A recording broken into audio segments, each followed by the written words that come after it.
দুরন্ত একাদশের হয়ে ১৪৪ রানের জবাবে ব্যাট করতে নামে ধূমকেতু। দলটির হয়ে ইনিংস শুরু করতে নামেন সাইফ হাসান ও তানজিদ তামিম। ঝড়ো শুরুর পর ইনিংসের ৩ নম্বর ওভারে বিদায় নেন তামিম। ৮ বলে ৩ বাউন্ডারিতে ১৭ রান করেন তিনি। এরপর উইকেটে আসেন লিটন দাস। সাইফের সঙ্গে জুটি গড়ে দলকে এগিয়ে নিয়ে যেতে থাকেন লিটন। সাইফ হাসান 50 তুলে নেন, তবে এর পরপরই উইকেট হারান তিনি। অধিনায়ক লিটন দাসও 50 আদায় করেন। সাইফ লিটনের জোড়া 50-র ওপর ভর করে জয়ের পথ খুঁজে পায় ধূমকেতু একাদশ।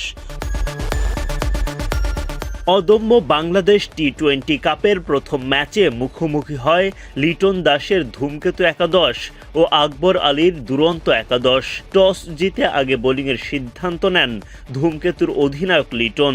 দুরন্তর হয়ে ইনিংস শুরু করতে নামেন মাহফুজুল ইসলাম রবিন ও জিশান আলম। দ্রুত গতিতে রান তুলতে থাকেন তারা।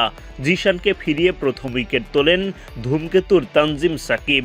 7 বলে 1 ছক্কা 1 চারে 15 রান করেন জিশান। ভেঙে যায় দুরন্ত একাদশের 31 রানের ওপেনিং জুটি।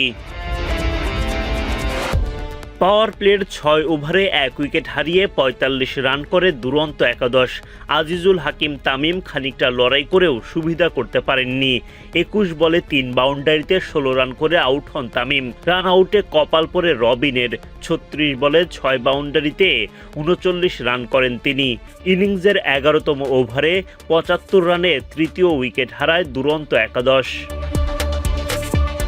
৪ বল খেলে ২ রানের বেশি করতে পারেননি আরিফুল ইসলাম। রিশাদ হোসেনের বলে উইকেট হারান তিনি। অধিনায়ক আকবর আলী উইকেটে এসে ঝড় তোলেন, কিন্তু তিনিও রিশাদের সামনে টিকতে পারেননি। ১০ বলে ১ ছক্কা ১ চারে ১৮ রান করে মাঠ ছাড়েন আকবর। ১০ বলে ১৫ রান করা মেহরবকে আউট করেন শেখ মেহেদী। ধূমকেতুর বোলিং তোপে ১১৩ রানে ৬ উইকেট হারায় দুরন্ত একাদশ। তানজিম সাকিবের বলে আউট হওয়া মাহিদুল ইসলাম অঙ্কন করেন মাত্র ৫ রান।